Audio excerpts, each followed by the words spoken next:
I was surprised when I learned that there are a lot of people that don't realize that you can deposit cash into your bank's ATM. It's definitely a lot easier than waiting until the bank is open and finding time to go. In this video, I'm going to show you the step-by-step process of how to deposit cash into an ATM. So before you head to the ATM, let's get together everything that you need. First, you need your cash. Then you'll need your debit card connected to your bank account, or you could use your phone if you have your debit card saved in Apple Pay or Google Pay and your bank has contactless ATMs. I have a separate video explaining how to use ATMs without your card. When I'm still at home, I like to count my cash and figure out exactly how much I have. Then I can verify in the ATM that it got the right amount. I like to write the amount down on a Post-it note so I don't forget by the time I get there. And then I can wrap the Post-it note around the cash before I stick it in my purse. The last thing you're gonna need is an ATM that's associated with your bank. Generally, you can take money out of any ATM with your debit card, but for deposits, they have to be the ATM for your own bank. I'm gonna show you how to do this with a Chase Bank ATM, but this process really works the same at all the major banks that have modern ATMs. So when you get to the ATM, the first thing you're gonna do is insert your card,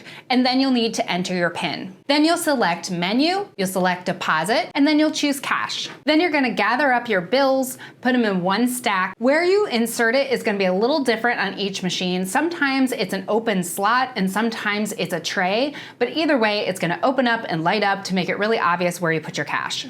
You'll just put that stack of money into the slot in the machine and let the machine count it. Now, sometimes the machine will reject some of your bills. If they're really old, dirty, or wrinkled, they might spit it back out and say that it can't take it. You can try smoothing the bill out and putting it back in again, but sometimes it just won't take an old bill. Now, keep in mind that if you do have some old or destroyed bills, you can take them inside the bank and exchange them for new ones or deposit them into your account. As long as you have the majority of the bill, even if it's torn up into pieces, a bank will accept it. So after the machine counts your bills, you can see a summary of what it counted. And you might want to make sure that matches what you wrote down on your Post-it note. When you're finished putting your deposit in, you're going to take your card out and wait for the machine to finalize your deposit. For most banks, because the machine counts your cash, that money is available right away in your bank account and you can spend it immediately on your debit card. I'd love to hear down below if you knew that you could deposit cash into an ATM or if you've tried it yourself. Next up, check out that video about how to use your ATM without a card.